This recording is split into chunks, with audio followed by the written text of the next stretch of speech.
They said she was too heavy to work, too slow to run, too broken to fight back.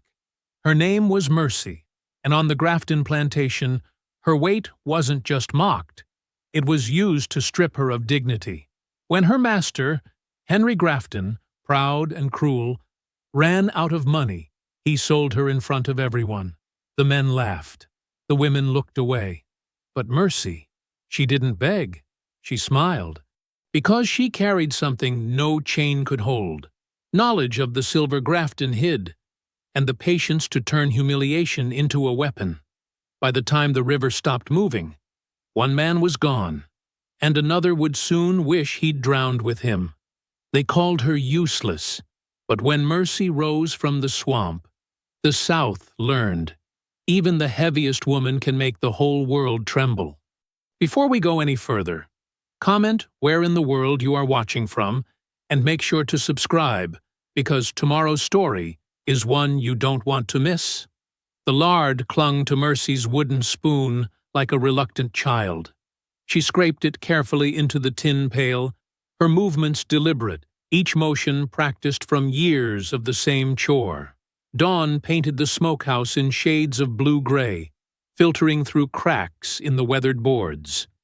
The scent of cured meat hung thick in the air, mingling with wood smoke and the sour tang of fear that never quite left her skin. From beyond the open window came Mistress Evelyn's voice, sharp as a new pin. "That one eats more than she works." The mistress's laugh tinkled like broken glass. "Henry says we lose money every day keeping her." Another woman's voice answered, too low for Mercy to make out the words, but the laughter that followed stabbed deep. Mercy's hand trembled, but only for a moment. She steadied herself against the rough-hewn table and kept working. Her face remained smooth as still water, giving nothing away. The early sun climbed higher, casting long shadows across the yard as Mercy carried breakfast to the main house. The weight of the tray pressed into her palms, fresh biscuits, sizzling bacon, eggs cooked just as Master liked them. She entered through the back door, moving with the careful steps of someone who knew what happened when food spilled. The dining room glowed with polished silver and white linen. Master Grafton sat at the head of the table, his face already flushed from morning whiskey. Two men in fine suits flanked him, cotton buyers from New Orleans, judging by their talk of shipments and prices.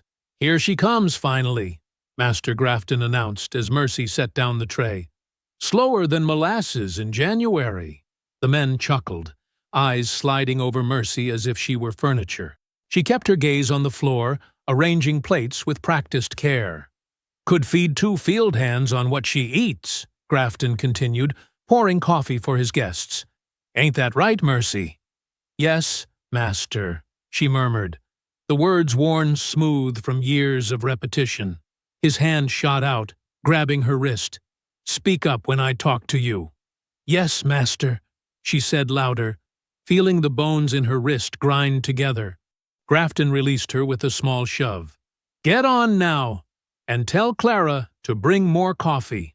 Mercy backed away, her heart hammering beneath her calico dress. Outside, the morning had grown hot, the kind of thick Mississippi heat that pressed down like a wool blanket. She wiped sweat from her brow and hurried toward the kitchen to relay the master's message. The morning crawled by in a blur of work, floors scrubbed, linens washed, vegetables picked from the garden. It was there, among the climbing bean vines, that Clara found her. Clara moved like a shadow. Her light brown skin marked her as Grafton's daughter, though nobody ever spoke that truth aloud. At 23, she was everything Mercy wasn't. Slender, quick, with eyes that missed nothing. "You heard?" Clara whispered, kneeling beside Mercy to help with the beans. Mercy's hands never stopped moving. "Heard what?" Clara glanced over her shoulder.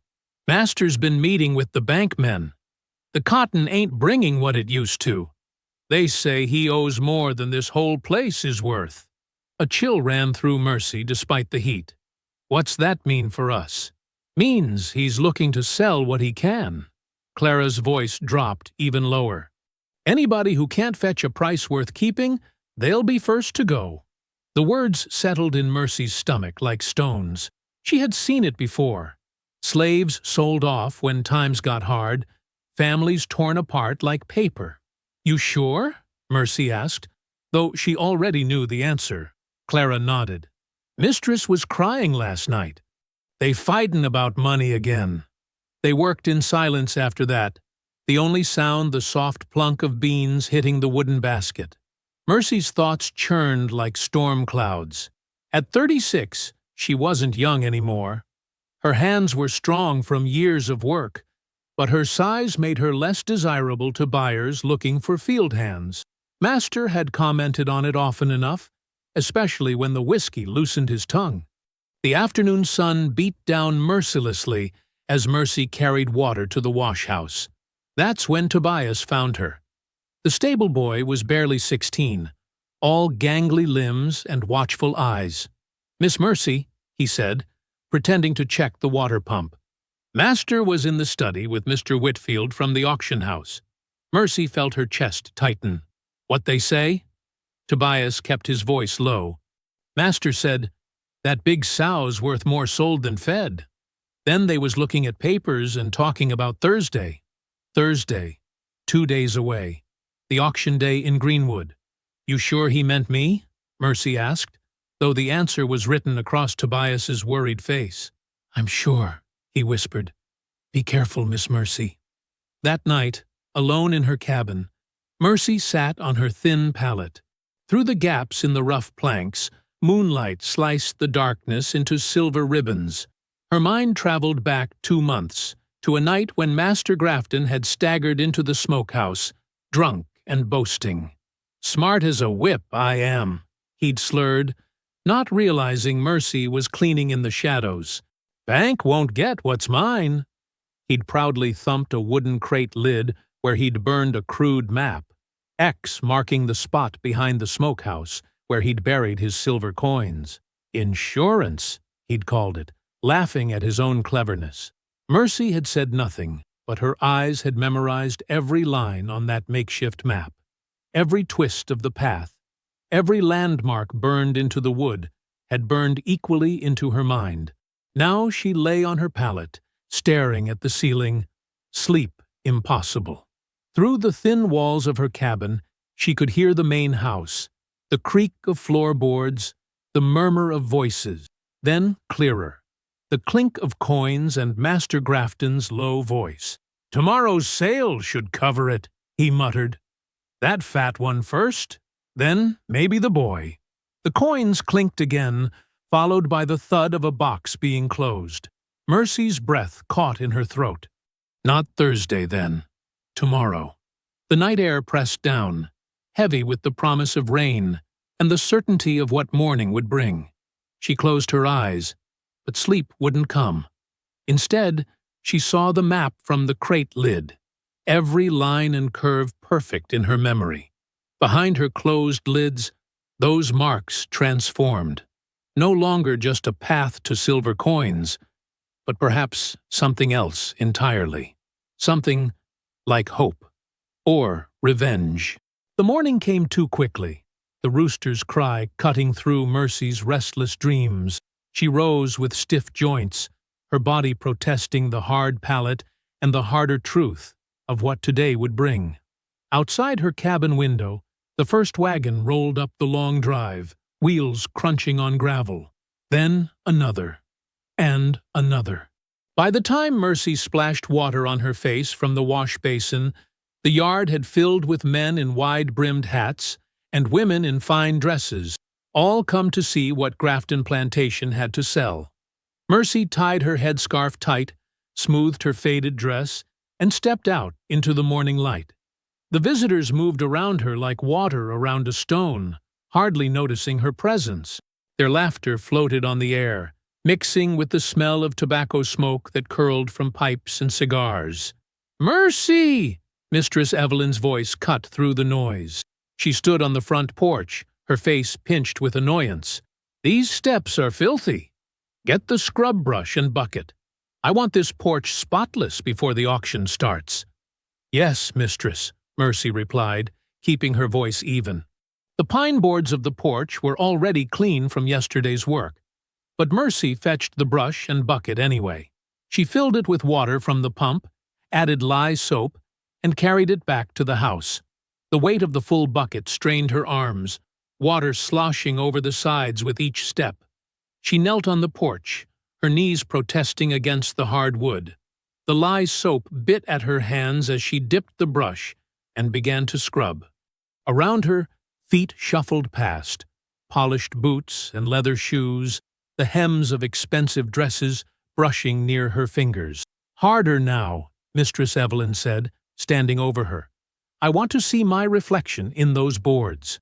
Mercy pressed the brush down with more force, moving it in small circles. Her back ached from bending, but she kept her face calm, her emotions locked away where no one could see them.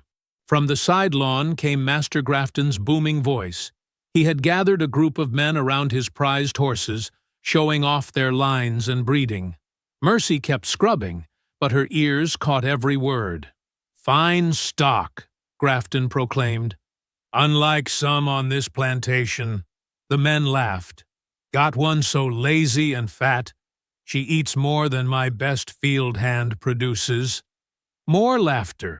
Mercy's brush slowed for just a moment before she forced herself to continue. The soap suds turned gray with dirt that hadn't been there to begin with. "Going to remedy that today," Grafton continued. "No man should have to feed what doesn't earn its keep." The men murmured their agreement, and Mercy heard the clink of coins as bets were placed on how much she would fetch. The lowest guess brought the loudest laughter. As she moved to a new section of the porch, a shadow fell across the boards. She looked up to see Preacher Saul, his body bent with age, but his eyes clear and knowing. The elderly man carried a Bible under one arm, permitted to keep it because he preached only the passages Master Grafton approved. "Water for the gentleman," he announced, setting down a tray of cups. As he bent closer to Mercy, his voice dropped to barely a whisper.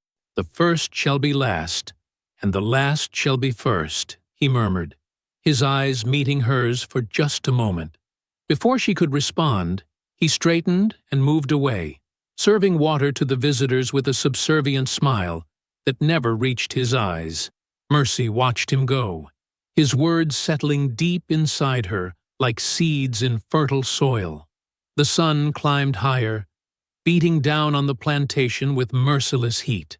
Sweat trickled between Mercy's shoulder blades as she worked her way across the porch. Her stomach growled with hunger. She hadn't eaten since yesterday's meager supper. A small shadow fell across her hands. Clara stood there, pretending to sweep nearby. "Here," Clara whispered, dropping something next to the bucket. A biscuit, still warm from the kitchen. Mercy quickly picked it up and tucked it into her pocket. "Thank you," she breathed. Clara swept closer. "They're talking in the study. Master plans to make a show of you at the auction. Says he'll teach you humility before you go." The words should have stung, but Mercy felt oddly calm. A strange stillness had settled over her, like the quiet before a storm. "Then let him try," she replied softly. Clara's eyes widened at the tone in Mercy's voice. It wasn't resignation or fear. It was something else entirely. Before she could respond, Mistress Evelyn's voice called out for more refreshments, and Clara hurried away. Mercy finished the porch as the sun began its slow descent. Her knees were raw, her hands red and chapped from the lye. Master Grafton appeared, smelling of whiskey, though the day was not yet done. "Time to get you ready," he said, his smile never reaching his eyes. "Can't have you looking too shabby for your new owner." Two field hands escorted her to a small storage shed, near where they had built the auction platform. The wooden structure smelled of dust and old grain. A single window, too small for escape, let in the fading light. "You stay put now," one of the men said, almost apologetically. "They'll come for you when it's time." The door closed, and the lock clicked into place. Mercy stood in the dimness, listening to the sounds of the plantation preparing for the evening's business. From nearby came the steady rhythm of hammers striking wood, the finishing touches on the auction platform. Men's voices rose and fell, punctuated by bursts of laughter. They were discussing prices, values, the worth of human flesh, her flesh. Mercy moved to the wall closest to the sounds and pressed her palm against the rough boards. Through the wood, she felt the vibration of footsteps on the platform, testing its strength. Would it hold her weight? The thought brought not shame, but a strange comfort. They'll remember this weight when it presses back, she whispered to the empty shed. Outside, the hammering stopped. Voices called that the platform was ready. Mercy stood in the gathering darkness, waiting. The map in her mind glowed bright as fire, every detail of Grafton's secret hiding place etched in her memory. Whatever happened tonight, she would not leave empty-handed. The sun slipped below the horizon, casting long shadows through the tiny window. In the distance, someone rang the dinner bell.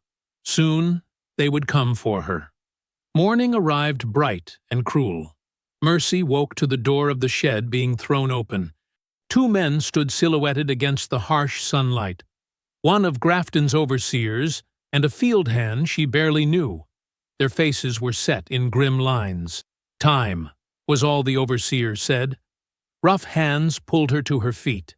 Outside, the plantation yard had transformed.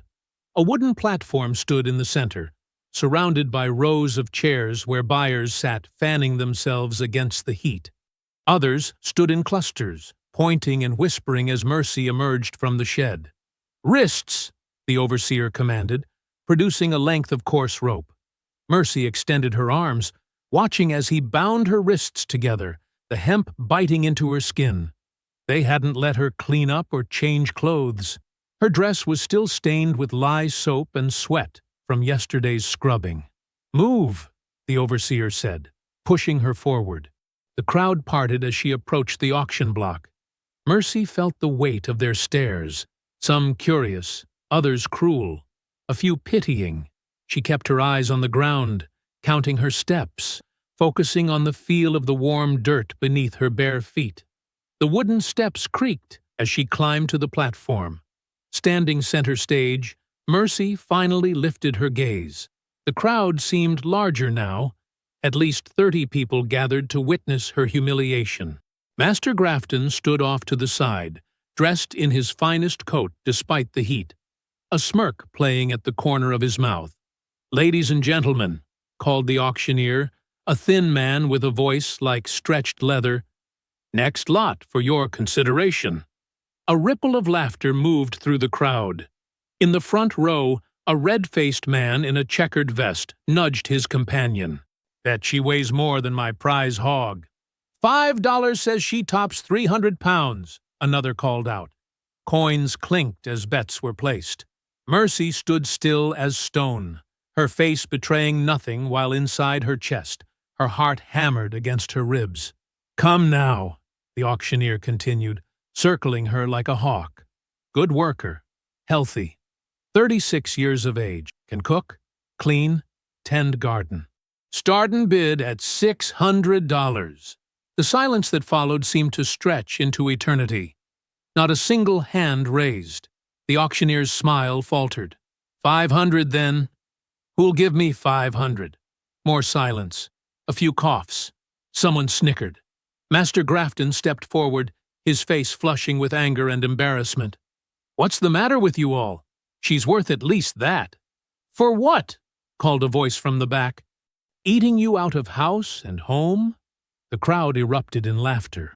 Mercy kept her eyes fixed on a point in the distance, beyond the trees that marked the edge of Grafton Plantation.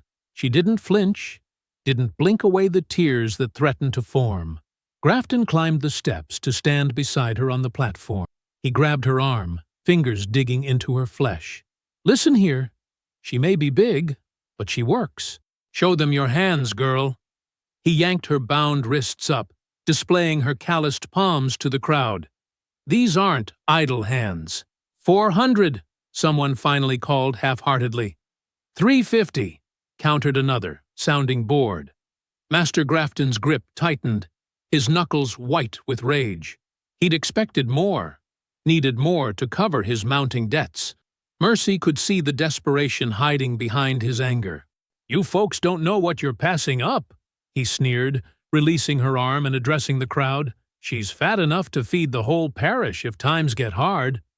The joke landed poorly, drawing only scattered laughter. Grafton's face darkened further. He turned to her, eyes narrowing. "Tell them how useful you are, girl."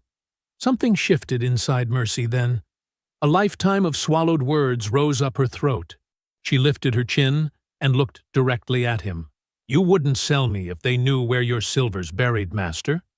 Her voice rang out clear as a church bell over the suddenly silent crowd. Every head turned. Every whisper ceased. Master Grafton froze, his face draining of color as the meaning of her words registered. "What did you say?" he whispered, but the crowd heard it in the perfect silence. Mercy met his gaze without flinching. "The silver you hid from the bank. The money you owe to half the men standing here." A murmur rippled through the onlookers. Someone called out, "What silver, Grafton?" Panic flashed across Master Grafton's face, quickly replaced by fury. His hand shot out, striking Mercy across the cheek with enough force to make her stagger. The sharp crack echoed in the stunned silence. "She's lying!" he shouted, but his voice trembled. "She's simple-minded. Doesn't know what she's saying." But the damage was done. The buyers exchanged glances, suddenly interested in what else Mercy might know. One of Grafton's creditors stepped forward, his eyes narrowed with suspicion. 300, called a new voice from the back of the crowd. Heads turned to see a lean, weather-beaten man step forward. Ezekiel Crane, a traveling slave trader known for buying cheap and selling to the sugar plantations down south. His reputation for cruelty preceded him. 300 for the woman, he repeated, jingling coins in his pocket. "Cash money, right now." Grafton looked from Crane to Mercy, calculation written across his face. He needed to silence her quickly, before she could say more about his hidden assets. "Sold!" he barked, before anyone could place a higher bid. 300 to Crane. The auctioneer, bewildered by the sudden conclusion, banged his gavel. "Sold for $300. Crane climbed the steps with a satisfied smile, producing rope from his coat pocket. He bound Mercy's arms to her sides, tying knots that bit into her flesh through the thin fabric of her dress. With a rough tug, he pulled her down from the platform. "My wagon's this way," he grunted, dragging her through the parting crowd. As they passed Master Grafton, Mercy locked eyes with him one last time. His face was a mask of barely controlled rage and fear. "I remember every map you drew drunk," she said evenly, her voice carrying just far enough for him and those nearby to hear. "Every single one." Grafton's hand moved toward the pistol at his waist, but too many eyes were watching now. Too many questions already hung in the air about silver and hidden money. Crane yanked the rope, pulling Mercy away toward a waiting wagon at the edge of the yard. She climbed in without assistance, settling her bulk on the wooden floor among crates and supplies. Two other enslaved people huddled in the corner, their eyes downcast. The wagon lurched into motion, wheels creaking under the weight. Through the back opening, Mercy watched Grafton Plantation grow smaller, dust rising from the dirt road between them. But the map remained clear in her mind. Every detail, every landmark, every secret Grafton had carelessly revealed. The wagon bumped and jolted down the muddy road, each rut sending pain through Mercy's back.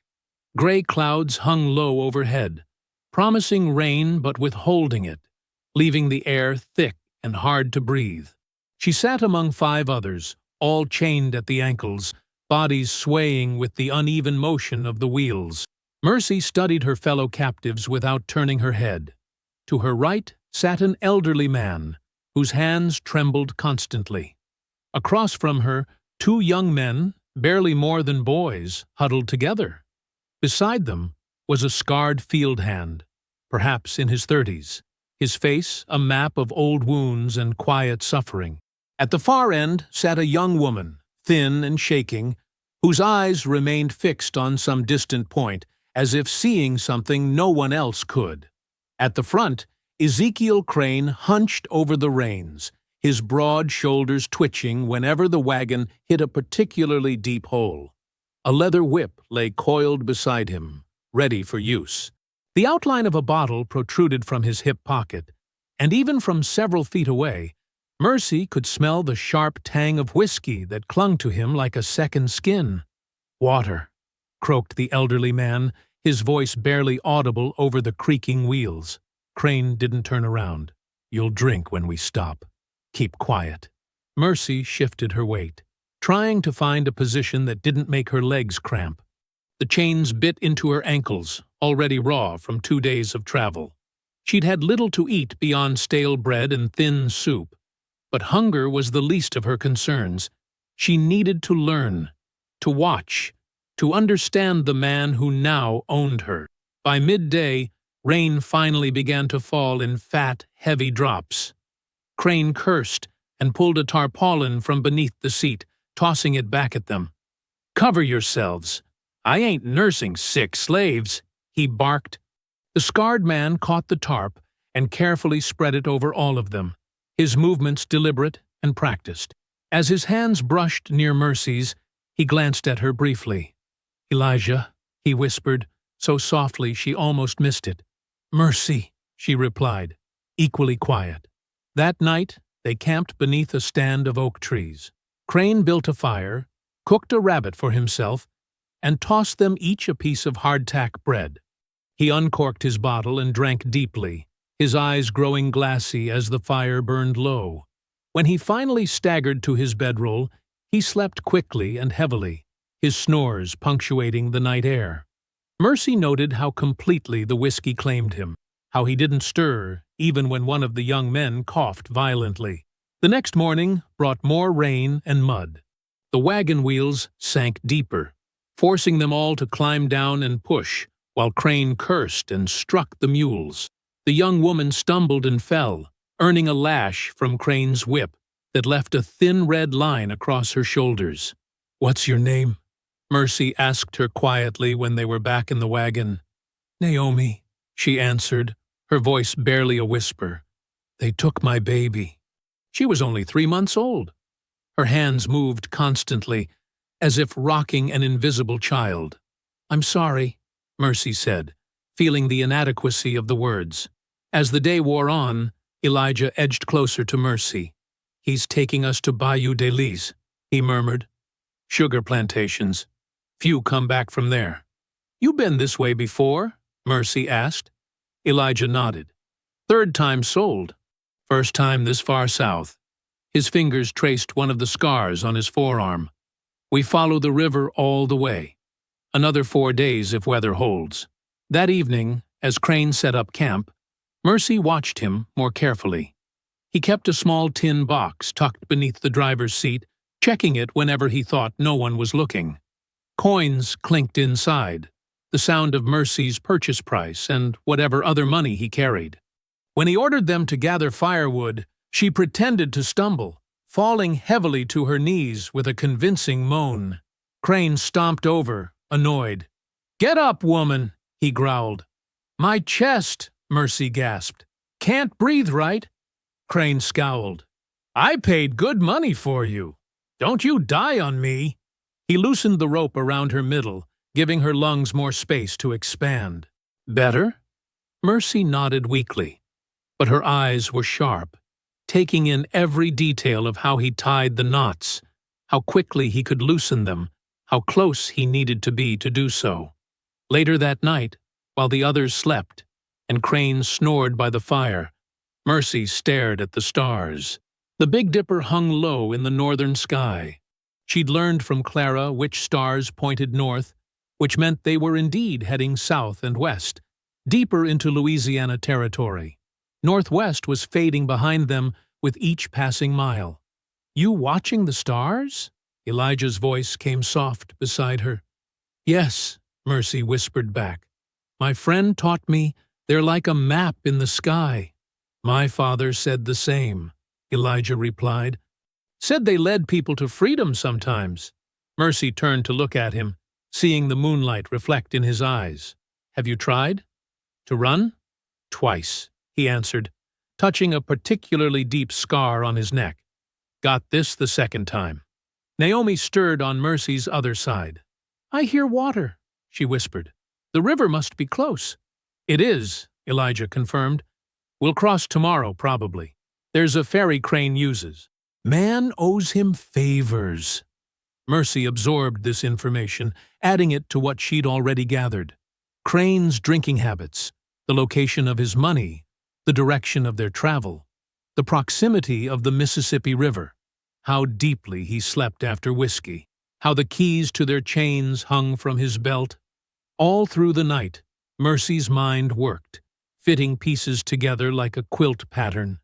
When dawn approached, she had the beginnings of a plan forming in her thoughts. The next day brought them within sight of the great river. It flowed wide and muddy, carrying debris from upstream storms. They camped early, waiting for morning to cross. Crane drank more heavily than usual, complaining about the ferry operator's prices. Highway robbery, he muttered, taking another long pull from his bottle. Man knows I got no choice if I want to cross with a wagon. That night, the fire burned low as Crane's snores filled the camp. Mercy lay awake, feeling the weight of the chains, hearing the distant sound of water flowing. She turned to Elijah and Naomi, who were also awake, their eyes reflecting the dying embers. Tomorrow, Mercy whispered to them, her voice barely audible above Crane's snoring. Tomorrow, the water carries the chains instead of me. By late afternoon, the wagon creaked to a halt near the edge of the swamp. The air hung thick and green, filled with the chirping of insects and distant calls of birds. Water pooled in muddy footprints, and moss draped from cypress trees like old men's beards. Crane jumped down from the driver's seat, stretching his back with a groan. We camp here tonight, he announced, eyeing the darkening sky. Too dangerous to cross this stretch after dark. The captives climbed down slowly, chains rattling. Their faces showed the exhaustion of days on the road, hollow-eyed, lips cracked from thirst. Crane unlocked their ankle chains but left their wrists bound. Need firewood and water, he barked, pointing at the young men. You two, go. And don't think about running. Snakes and gators out there love fresh meat. As Elijah moved to help set up camp, Mercy stepped forward. I can cook, she offered, her voice carefully modulated to sound meek. Saw mushrooms back there. Make a good stew with that rabbit you caught. Crane squinted at her suspiciously, then shrugged. Fine, but Naomi goes with you, and be quick about it. Mercy nodded, gesturing for Naomi to follow. They walked slowly away from camp, Mercy's eyes scanning the ground carefully. When they were out of earshot, Naomi whispered, What are you doing? We should run now. Not yet, Mercy replied softly, bending to examine a cluster of mushrooms growing at the base of a tree. We need what he has first, the papers, the money, and we need the others ready. Her fingers worked deftly, selecting mushrooms and tucking them into the fold of her apron. Most were brown with thick stems, good for eating, but a few had distinctive red caps with white spots. These she placed in a separate fold, away from the others. These are death caps, Mercy explained quietly, showing Naomi. My grandmother taught me. Enough can kill a man. Just enough makes him sick and confused. Naomi's eyes widened. You're going to poison him? Just enough, Mercy repeated, her face calm but determined. Not to kill, to make him speak truth. They gathered more edible mushrooms, filling the main pocket of Mercy's apron. By the time they returned to camp, Crane had built a small fire and was already drinking from his bottle. About time, he grumbled, watching as Mercy arranged stones to support a small cooking pot. She worked silently, chopping the mushrooms and adding them to the pot along with the rabbit meat. The stew bubbled slowly, releasing a rich, earthy smell that made everyone's stomachs growl. All the while, Mercy kept the poisonous mushrooms hidden in her sleeve. When the stew was nearly ready, she moved toward Crane, who sat with his back against the wagon wheel, bottle half empty beside him. "Need salt from the wagon supplies," she said, pointing to the storage box. Crane waved his hand lazily. "Get it then. And be quick." As she climbed onto the wagon, Mercy's eyes darted quickly to where Crane had hidden his money box. She grabbed the salt tin and slipped back down. When Crane wasn't looking, she ground the red mushrooms between two stones, crushing them into a fine powder. The moment came when Crane set his bottle down and walked to the edge of camp to relieve himself. Mercy moved swiftly, sprinkling the powder into his whiskey, swirling it to dissolve. The liquid darkened slightly, but in the failing light, it would go unnoticed. Dinner was served in silence. Crane ate greedily, washing down the stew with long pulls from his doctored bottle. He didn't offer the whiskey to anyone else. Never did. His selfishness would be his undoing. The captives huddled together as night fell, Mercy deliberately positioning herself where she could watch Crane. An hour passed, then 2. The fire burned low, casting long shadows across the camp. Finally, Crane's face began to glisten with sweat despite the cool evening air. He stood unsteadily, his eyes unfocused. "Something's wrong," he mumbled, clutching his stomach. "Water. Need water." Crane staggered a few steps before collapsing to his knees. The other captives drew back in alarm, but Mercy moved forward, kneeling beside him. "The swamp spirit's angry," she whispered, her voice taking on a rhythmic quality. "You best confess, or they'll drag you under." Crane's eyes widened, darting frantically around the darkened swamp. The mushrooms were working on his mind now, making shadows move and trees seem to breathe. He clutched at Mercy's arm. "What spirits?" he gasped. "Make them go away." "Can't go away till you speak truth," Mercy continued, leaning closer. "What papers you carrying? Who you meeting? Where's the money hidden?" His resistance crumbled quickly. Half delirious, Crane began to talk, words tumbling out between gasps for breath. "Papers! In the red leather case," he panted. "Proof of sales. Illegal ones. Grafton and others. Selling to Cuba when they ain't supposed to. Buyer in Baton Rouge pays good money for such proof.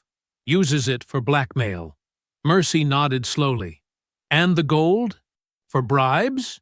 "Under the driver's seat," Crane moaned, rolling onto his side. "False bottom. Carved out. Enough to pay off patrolmen. Bridge keepers. Ferrymen. Don't let them take me."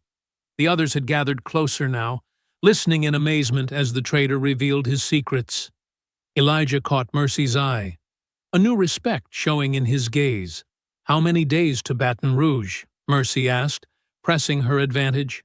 3, maybe 4 if weather holds," Crane answered, his eyes rolling. "Meeting at the Red Boar Inn. Man named Thaddeus. Wears a green neckerchief."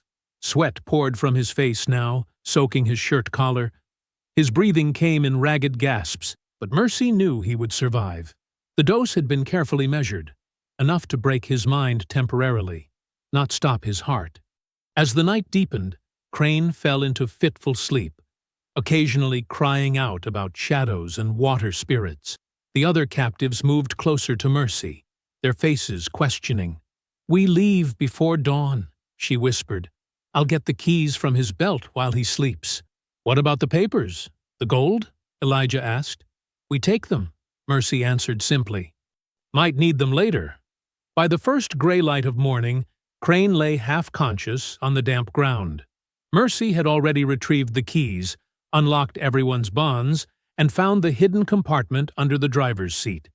Inside was a leather pouch heavy with gold coins, enough to bribe their way north, perhaps even to buy passage on a riverboat. The red leather case contained what he'd promised, documents signed by plantation owners, including Grafton, detailing illegal sales to Cuban buyers. Names, dates, prices, all carefully recorded. As the others prepared to leave, Mercy knelt beside Crane one last time. His eyes fluttered open, confusion still clouding them. "You done confessed your sin to the wrong preacher?" she whispered. The swamp fog curled thick around them, drifting between the cypress trees like ghostly figures. Somewhere in the distance, a bird called. A warning or a welcome, Mercy couldn't tell. But as she tucked the papers and coins into her dress, she felt a plan forming, clear as day in her mind. Dark clouds rolled across the sky like bruises as the wagon lurched into Bayou des Lys. The cypress trees loomed on either side of the narrow road, their knobby knees breaking through the swampy water. Thunder rumbled in the distance, a warning. Mercy sat on the driver's bench, reins gripped tightly in her calloused hands. The horses snorted nervously, sensing the coming storm. Behind her, inside the wagon's cage, Crane lay curled on his side. The poison still worked through his system, leaving him weak and confused. His moans mingled with the creaking of the wheels. "Water rising!" Elijah called from where he walked alongside. The muddy path had already begun to disappear beneath the swelling bayou. The first fat raindrops splattered against Mercy's face as she pulled the wagon to a stop. The sky opened suddenly, rain pouring down in gray sheets that made the world blur at the edges. Lightning flashed, illuminating the flooded path ahead, a road that disappeared into deep, murky water. "Storm's getting worse," Mercy announced, her voice steady despite the thunder. "Wagon's too heavy to make it through. Everyone out." Naomi hesitated, rain plastering her thin dress to her skin. "Out? Into the water?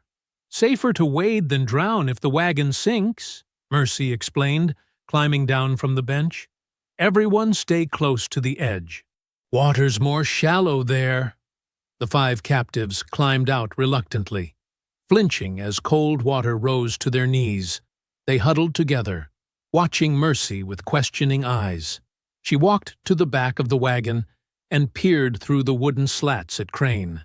His face was pale, eyes glassy with fever, but he'd begun to regain some clarity, enough to understand what was happening. "Get me out," he croaked, crawling toward the gate. "The wagon's sinking." Mercy's face remained impassive as rain streamed down it. "Yes," she agreed. "It is." Behind her, Elijah and the others exchanged worried glances. They'd known Mercy planned something, but this, watching her calmly prepare to drown a man, was more than they'd expected. Mercy untied the horses from the wagon, slapping their rumps to send them splashing toward higher ground. Then she turned to the others. "Go north," she instructed, pointing to a ridge barely visible through the downpour. "Follow that rise until you reach the river road. Storm will hide your tracks." "What about you?" Naomi asked. "I'll follow," Mercy lied. "Need to finish this first." Thunder cracked overhead as Mercy gripped the wagon's rear wheel and began to push. The vehicle groaned, sliding deeper into the rising water. Inside, Crane's eyes widened with terrified understanding. "Wait!" he shouted, voice shrill with panic. He clawed at the locked gate. "I've got more gold, hidden in my boot heel. Take it all." Mercy pushed harder, muscles straining beneath her soaked dress. The wagon crept forward, water now reaching its floorboards. "You can't do this," Crane pleaded. "It's murder." "You're just a slave woman." Mercy paused, looking directly into his frightened eyes. Rain plastered her hair to her forehead as she spoke with quiet certainty. "You bought me cheap," she said. "You die expensive." With a final heave, she pushed the wagon past the edge of the submerged road. For a moment, it teetered there, balanced between solid ground and the deep channel. Crane screamed, throwing himself against the locked gate, fingers reaching through the slats. Then the wagon tipped forward with a sickening lurch. The front end plunged down, pulling the rest after it. Water rushed in through the slats as the wagon began to sink. Crane's screams turned to gurgling cries, then silence, as muddy water claimed him. Bubbles broke the surface, then nothing. The wagon had vanished beneath the churning, rain-pocked water. The others stood frozen in shock, rain beating against their shoulders. Elijah's mouth hung open, his eyes fixed on the spot where Crane had disappeared. "Lord, have mercy," he whispered. "He didn't," Mercy replied simply. "So I didn't." Lightning flashed again, casting harsh white light over the scene. In that brief illumination, the captive saw something new in Mercy's face. A terrible satisfaction, quickly masked by determination. She waded to shore, water streaming from her clothes. From her pocket, she pulled the keys she'd taken from Crane and methodically unlocked each person's remaining bonds. The metal shackles fell into the mud, already half buried by the rain. "You're free now," she told them, voice raised above the storm's howl. "Head north like I said. Patrollers won't be out in this weather." Naomi clutched Mercy's arm. "Come with us. Whatever you're planning, it's done." Mercy gently removed the woman's hand. "One det still breathing." "Grafton?" Elijah asked, understanding dawning on his face. Mercy nodded once, her expression hardening. "You go your way. I go mine." "They'll kill you if you go back," Naomi protested. "Maybe," Mercy conceded, "but some debts can only be paid in person." The rain fell in curtains around them, each drop striking Mercy's skin like a reminder of all she'd suffered. The thunder seemed to echo the beating of her heart. Steady, relentless, unforgiving. "Take this," she said, pressing half the gold coins into Elijah's hand. "Buy your way north if you have to. Find the big river. Follow it." The others huddled closer, reluctant to leave her behind. But Mercy stepped away, already turning her face toward Mississippi. "Go," she commanded, "before the water rises more." They backed away slowly, faces troubled. Only when they'd climbed to higher ground did they turn and move north, their forms quickly swallowed by the storm's gray veil. Mercy stood alone at the edge of the flooded road, rain mixing with the tears that finally slipped down her cheeks. She'd killed a man today, watched him drown without a trace of mercy in her heart. The weight of that act should have crushed her. Instead, it had only hardened her resolve.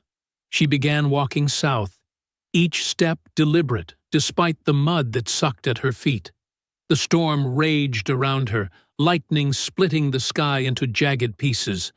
But inside, Mercy felt a terrible calm, the quiet at the center of a hurricane. Grafton's plantation waited 3 days' journey away. His silver, his lies, his cruelty, all of it would soon meet its reckoning. And this time, she wouldn't be the one up for sale. A pale sun struggled through morning mist as Mercy limped along a narrow deer path. 2 days had passed since the swamp. 2 days of walking back roads, avoiding patrols, sleeping in ditches when exhaustion overtook her. Her cloak, stolen from a clothesline the previous night, hung heavy with dew around her shoulders. The soles of her feet were cracked and blistered, leaving faint blood marks on the packed earth behind her. Still, she walked, one foot in front of the other.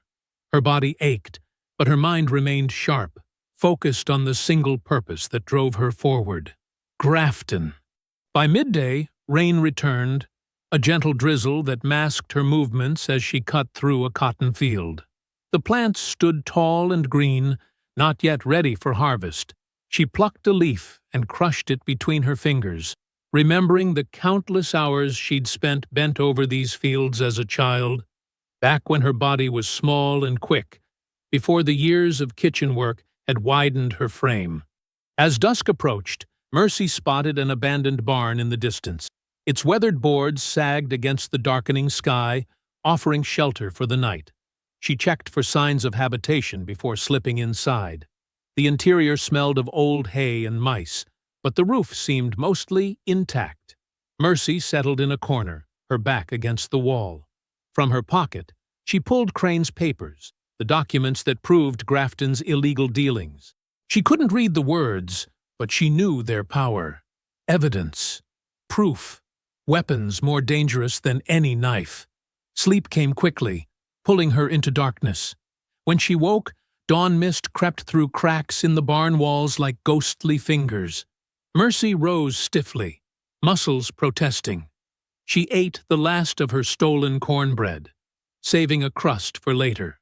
Outside, birds called to each other across the clearing.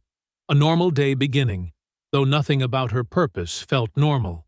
She walked all morning, staying to the edges of fields and the shadows of tree lines. By afternoon, familiar landmarks began to appear. A bent oak tree struck by lightning years ago. A creek where she'd once washed clothes as a child. She was close now, very close. Mercy moved more cautiously as the sun began its descent. The land here remembered her, but she couldn't trust it to keep her secrets. At one point, she froze as a patrol rode past, pressing herself flat against the ground until hoofbeats faded. Twilight settled over the countryside when she finally glimpsed it. Grafton Plantation rising from the landscape like a rotten tooth. The white columns of the main house glowed faintly in the dying light. Smoke curled from the kitchen chimney. Everything looked unchanged, as though she'd never left. But Mercy had changed. The woman who returned bore little resemblance to the one who'd been dragged away. That woman had been afraid. This one carried poison in her pocket, and a man's death on her conscience.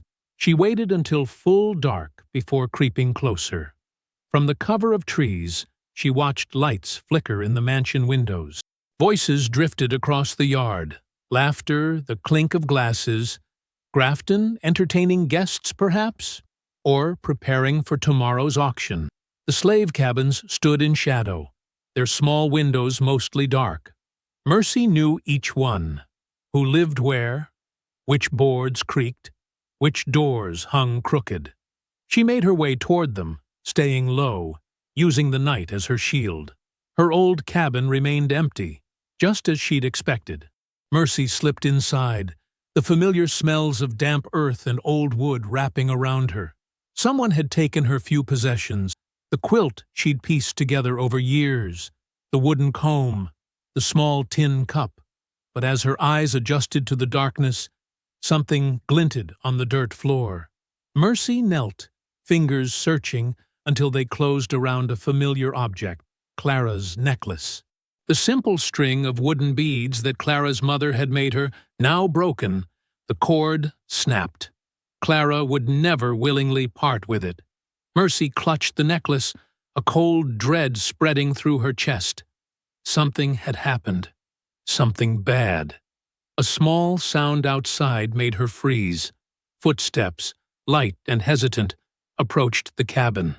Mercy pressed herself against the wall beside the door, ready to fight if necessary. A child's face appeared in the doorway. Tobias, the same stable boy who'd warned her of her sale days before. His eyes widened when he saw her. "Miss Mercy?" he whispered, disbelief in his voice. "Everyone says you dead." "Not yet," she replied softly. "Where's Clara?" Tobias glanced nervously over his shoulder before slipping inside. He couldn't be more than 9 years old, all skinny limbs and watchful eyes. "Master Grafton caught her," he whispered, voice trembling. "She was behind the kitchen, teaching Lucy and me our letters. He went crazy mad, hit her hard. Said teaching slaves to read was against the law." Mercy's grip tightened on the broken necklace. "Where is she now?" "Locked in the tobacco barn." Tobias pointed toward a dark structure beyond the main house. "Master's selling her tomorrow. First thing at auction." The coldness in Mercy's chest hardened into something like stone. "Who's he selling her to?" "Don't know," Tobias admitted. "But I heard him tell Mistress Evelyn he'd make an example of her. Said he was sending her to the sugar fields down south where they work slaves till they drop dead." Mercy knew those places. Plantations where life expectancy could be measured in months, not years. A death sentence disguised as a sale. "You need to go," she told Tobias. "Forget you saw me." The boy hesitated. "They say a ghost pushed Mr. Crane into the swamp." Was that you?" Mercy didn't answer, but something in her eyes made the boy back away. "I won't tell," he promised, then slipped out into the night. Alone again, Mercy tucked Clara's necklace into her pocket. She wouldn't let Clara disappear into the sugar field, not while she still breathed. Moving silently, she made her way toward the tobacco barn. The structure loomed against the night sky, larger than the other outbuildings. A single lantern hung by its entrance, casting a pool of yellow light that Mercy carefully avoided. From the shadow of a nearby tree, she watched the barn door. A figure paced inside, visible through cracks between the wooden planks. Grafton, unmistakable even at a distance. His distinctive gait, the way he held his shoulders, the pistol hanging from his belt, she knew him instantly. The lantern light painted his face a sickly yellow as he paused to take a drink from his flask. His features seemed haggard, drawn tight with worry or anger. He barked something Mercy couldn't hear, then resumed pacing. Clara must be inside, Mercy realized. Grafton was guarding her personally, unwilling to trust even his overseers with this particular prisoner. Perhaps he feared she'd spread her dangerous knowledge to others. Or perhaps he simply enjoyed tormenting her. Mercy pressed her hand against the tree trunk, steadying herself. The rage that had driven her these past days crystallized into something colder and more precise. This was no longer just about her humiliation or her revenge. It was about Clara, about all of them.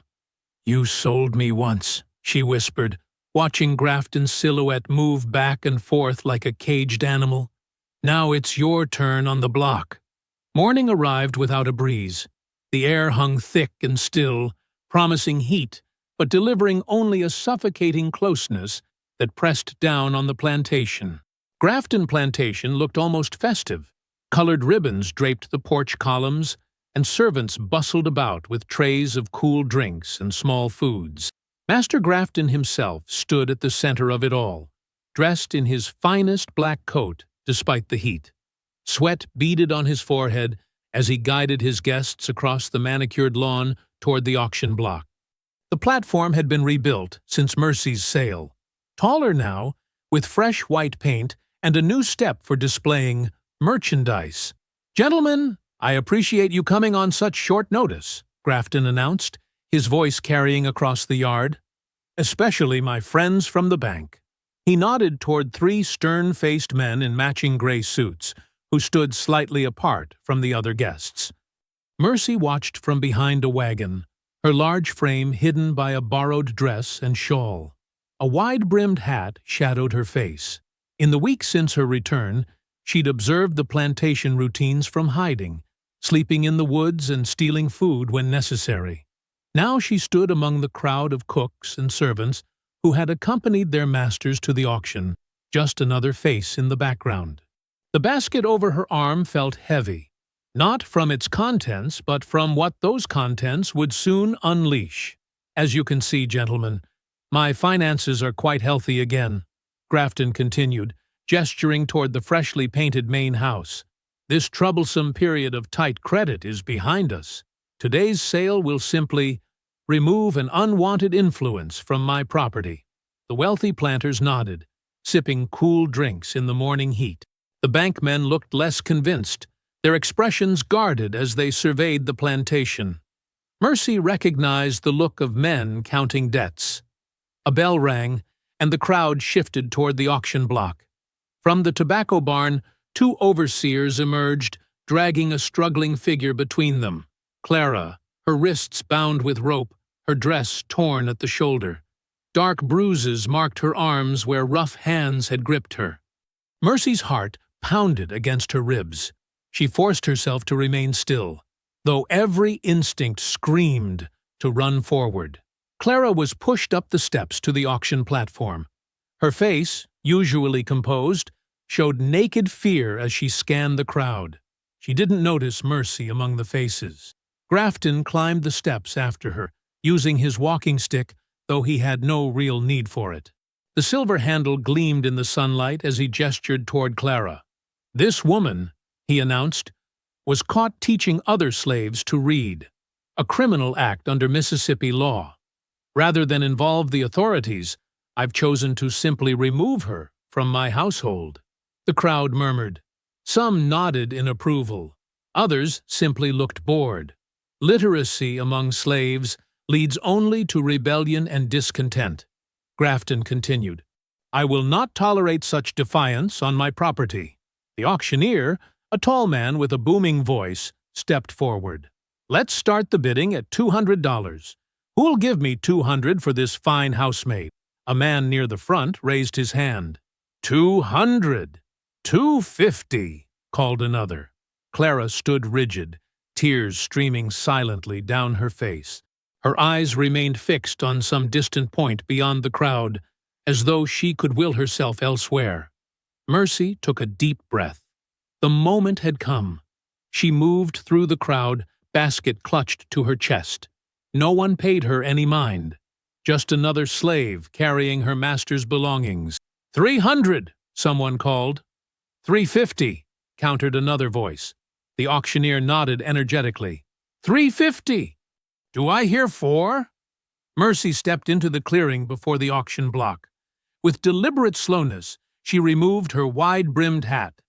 "I have something to say about this sale," she announced, her voice carrying across the suddenly silent yard. Every head turned. Clara's gasp was audible even from where Mercy stood. But it was Grafton's face that transformed most dramatically, from confident to ghostly pale in an instant. He stumbled back, gripping the auction block railing for support. You're dead," he stammered, the words barely audible. Mercy smiled thinly. "No, Master Grafton. Just sold. Like her." She nodded toward Clara. The crowd erupted in confused whispers. The bankmen exchanged glances, their attention now fully captured. "This is outrageous," Grafton found his voice, though it trembled. "This woman is a runaway. Seize her." But no one moved. Curiosity held the crowd in place, a spectacle more interesting than the planned auction unfolding before them. Mercy opened her basket.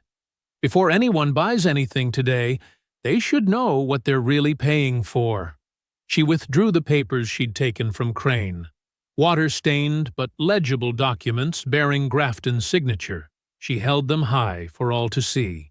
"These papers show that Master Grafton has been selling slaves illegally across state lines. They show that he's borrowed against the same property 3 times with different banks." The bankmen stepped forward, their faces darkening. "And they show," Mercy continued, her voice growing stronger, "that this plantation is worth less than the debt that stands against it." She handed the first paper to the nearest bank representative, who snatched it from her hand. The other documents she passed through the crowd, watching as they were examined and passed along with growing murmurs of concern. On the platform, Grafton's smile cracked like thin ice, his face contorted between rage and panic, eyes darting between the papers and the crowd. "Lies!" he spluttered, but his voice lacked conviction. "Forgeries!" "Your signature, Grafton," one of the bankmen said coldly, holding up a document. "And your seal, on papers promising exclusive rights to property you'd already mortgaged to us." Another banker stepped forward. "And here, certification of sale for slaves you claimed as collateral on our loan." The crowd's whispers grew louder. The wealthy planters began to edge away from Grafton, distancing themselves from the stench of financial disaster. Mercy stood firm, watching as the man who had humiliated her now faced his own public unraveling. The basket hung empty at her side, its contents scattered among the people who would determine Grafton's fate. Clara looked down from the auction block, her eyes locked with Mercy's, tears still streaming down her face. But now something else showed there, too. A glimmer of hope, tiny but unmistakable. "These are legal documents," the eldest banker declared, waving the paper in his hand. His face flushed red with anger. "Grafton, you pledged this land to 3 separate banks." The other creditors pushed forward now, abandoning all pretense of politeness. Their voices rose over each other like a pack of hounds catching a scent. You told us you owned 60 slaves outright. That cotton yield would double this season. Fraudulent collateral on every loan. Grafton shook his head wildly, sweat pouring down his temples despite the morning air. His carefully constructed world crumbled before his eyes. "It's all lies," he shouted, spittle flying from his lips. "Those papers are forgeries. That woman," he pointed a trembling finger at Mercy, "she's nothing but a runaway slave spreading falsehoods." He lunged forward, nearly falling down the steps as he scrambled toward the nearest banker. "Give those to me." His fingers clawed at the documents, tearing one down the middle before the banker could pull away. The crowd backed up, creating a circle of space around the unfolding chaos. The auction had transformed into something no one had expected. The seller himself now exposed before his buyers. Clara, still bound on the auction block, found her voice. "She speaks the truth." Her words cut through the commotion, clear and strong despite her tears. Master Grafton hid money from the banks. He sold people he didn't legally own. All eyes turned to her. In that moment of distraction, Grafton's hand moved to his waistcoat. "I taught his children to read while he forbade us the same," Clara continued, her voice gaining strength. "I cleaned the rooms where he hid his papers. I heard every lie he told." "Silence!" Grafton roared. His hand emerged with a small silver pistol. The crowd gasped and scattered backward, leaving Mercy standing alone before him. The banker who had been closest to Grafton stumbled and fell, crawling away on all fours. Grafton's eyes were wild now, the eyes of a cornered animal. "You ungrateful wretches!" he snarled, swinging the pistol between Mercy and Clara. "After all, I provided." He fired. The shot cracked across the yard. Women screamed. Men ducked. The bullet splintered wood somewhere behind Mercy, who hadn't flinched. She stood solid as stone, eyes locked on Grafton. "You missed," she said quietly. Grafton snarled and raised the pistol again, steadying his arm this time. He aimed directly at Mercy's chest, finger tightening on the trigger. "No!" Clara cried. In a blur of motion, she threw herself forward. Despite her bound wrists, she grabbed Grafton's shooting arm just as the pistol fired again. The gun discharged with a thunderous crack, but the bullet went wild as they struggled. They spun together in a terrible dance, Clara clinging to his arm, Grafton trying to throw her off. The pistol pointed upward, then down, then a third shot exploded between them. Grafton went suddenly still. His eyes widened in shock. A dark stain spread across his fine white shirt, just below his ribs. The pistol clattered to the wooden platform. "You," he gasped, looking down at his stomach, where blood seeped between his fingers. "What have you?" He stumbled backward, collapsing onto the auction block. His breath came in ragged gasps. Clara stood frozen, her bound hands still outstretched, her face a mask of shock. The crowd remained paralyzed, watching as the master of Grafton Plantation lay bleeding on his own auction stage. No one moved to help him. Mercy walked forward slowly, mounting the steps with deliberate calm. She knelt beside Grafton, close enough that only he could hear her words. "You sold me cheap," she said quietly, her voice steady and clear, "but I bought back my soul full price." Grafton's eyes found hers, clouding with pain and something like recognition. His mouth worked soundlessly, trying to form words that wouldn't come. Blood trickled from the corner of his lips. "The debt is paid," Mercy whispered. "Not just mine. All of us." His gaze flickered past her, up to the sky, then glazed over. A final shuddering breath escaped him as blood pooled beneath the auction block, seeping into the thirsty dirt. Behind them, someone shouted. In the commotion, a lantern had fallen from its hook on a nearby post. Oil spilled across the dry wooden platform, catching flame instantly. Fire licked up the side of the auction block, hungry and bright in the morning air. "Mercy!" Clara cried. "The fire!" Mercy stood, turning to Clara. With quick fingers, she untied her friend's bound wrists. The flames climbed higher now, catching the fresh paint of the auction stage. Smoke billowed upward in thick black clouds. People ran in all directions, abandoning the papers, the auction, the dead man. The bankers fled toward their horses, still clutching the documents that proved Grafton's fraud. Servants scattered, some running toward the slave quarters to warn others, some simply escaping into the surrounding fields.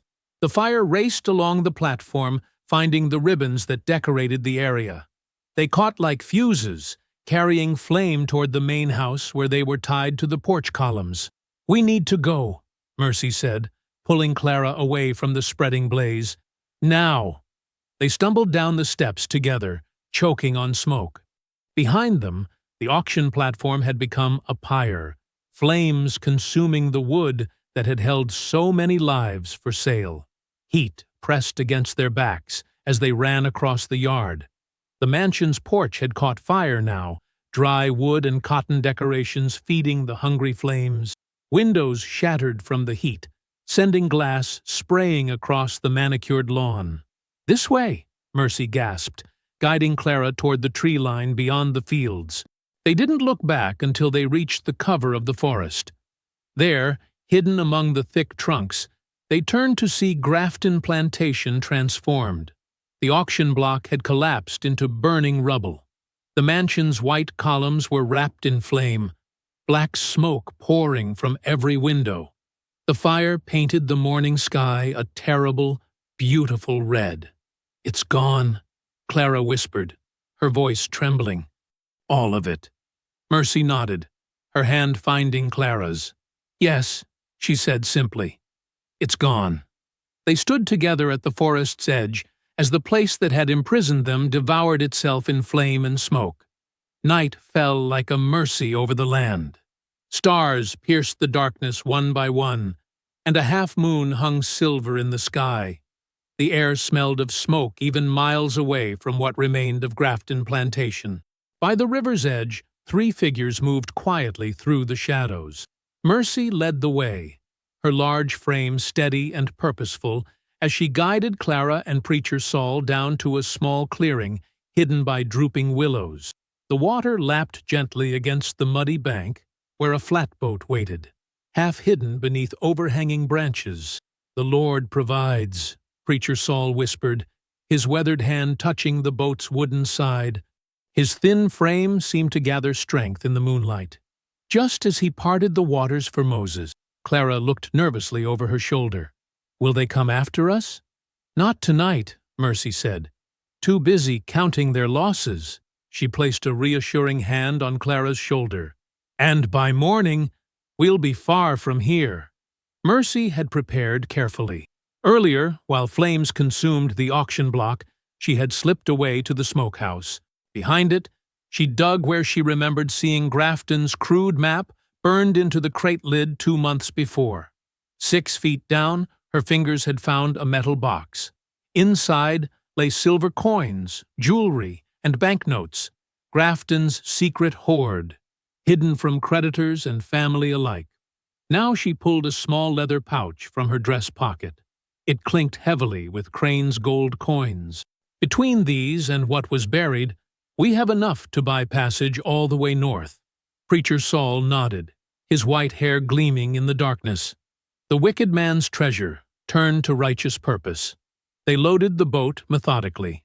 Blankets, dried meat, a sack of cornmeal, 2 water jugs, a small box containing Saul's Bible. Clara had managed to grab a knife from the kitchen and a change of clothes.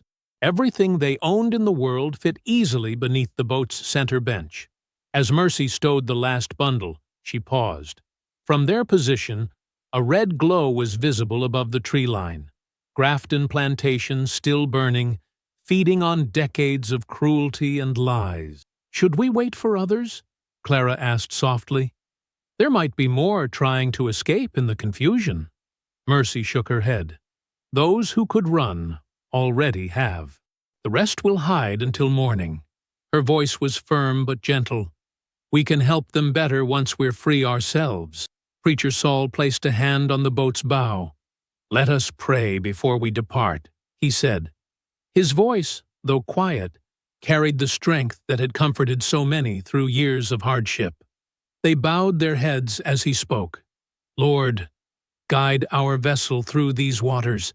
Protect those still in bondage. And forgive us our trespasses." He paused, his eyes meeting Mercy's for a moment. "As we forgive those who trespass against us." Mercy's jaw tightened at these words. Forgiveness felt distant, impossible. But she nodded anyway. Together, they pushed the flatboat into the current. Preacher Saul climbed aboard first, then helped Clara. Mercy gave one final push before pulling herself up, water soaking her skirts. The small craft rocked, then steadied as she took up the pole. Behind them, the plantation's glow painted the night sky crimson. Ahead, the river stretched dark and promising. Mercy faced forward, refusing to look back at the flames. That part of her life was ash now. Only the river mattered, carrying them toward something new. Clara sat huddled in the center, arms wrapped around her knees. "I never thought I'd leave that place," she whispered, her voice barely audible above the water's gentle sounds. "Best not to speak too loud," Mercy cautioned, though her eyes softened. "Sound carries over water." They drifted through the night, taking turns with the pole, keeping close to the shadows along the riverbank. When dawn threatened the eastern sky, they guided the boat into a hidden inlet overgrown with cypress trees and waited out the day, speaking little, eating cold food, listening for pursuers who never came. 6 weeks later, they reached a settlement in Ohio.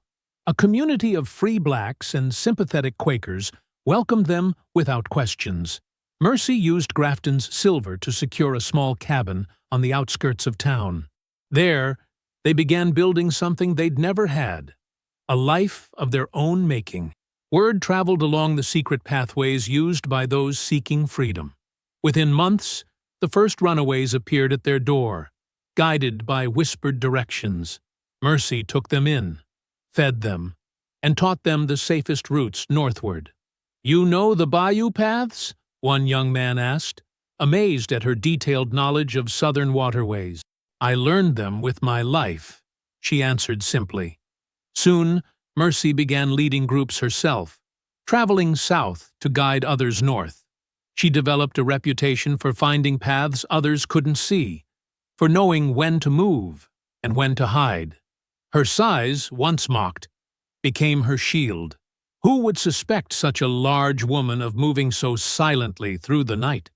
On Sundays, she sat beside Preacher Saul as he delivered sermons in their growing community. Sometimes, when he finished, she would stand and speak. Her words were few, but carried weight. "The Bible says the sins of the father shall be visited upon the children," she would say, her voice steady and clear. "But I've seen how the weight of sin always drags its master down. Those who built their fortune on our backs found themselves buried beneath it." People listened, drawn by the quiet power in her words. Some whispered that she had escaped death itself, that she had walked through fire untouched. Years passed. The country tore itself apart in war, and slowly, painfully began to stitch itself back together. Through it all, Mercy continued her work, guiding those still seeking freedom along hidden paths. Travelers passing through Louisiana sometimes spoke of a ghostly wagon sunken in Bayou des Lys. Local legends claimed that on moonless nights you could hear chains rattling beneath the murky water, the sound of a slave trader paying for his sins, and they whispered of a large woman who appeared at crossroads to lead the lost to safety, vanishing with the morning mist. One spring morning, just as dawn broke over the river near their Ohio home, Mercy stood on the bank watching the water flow past. Clara joined her, their shoulders touching comfortably. 10 years, Clara said softly. 10 years since we left. Mercy nodded. her face peaceful in the growing light. The rising sun turned the water to liquid gold, flowing north toward greater freedom. "Do you ever think about them?" Clara asked. "Grafton. Crane." "No," Mercy answered truthfully. "They don't deserve my thoughts." She took Clara's hand, feeling its warmth against her palm. The light swept over them, painting everything in brilliant yellow. Birds called from nearby trees. The river flowed on, constant and sure. "They mocked my weight," Mercy murmured, watching the current carry leaves and twigs toward distant shores. But it was their cruelty that sank heavier than any flesh could bear. Clara squeezed her hand. Together, they stood in the light of a new day, bearing only the weight of their freedom. I hope you found that story powerful. Leave a like on the video and subscribe so that you do not miss out on the next one. I have handpicked 2 stories for you that are even more powerful. Have a great day.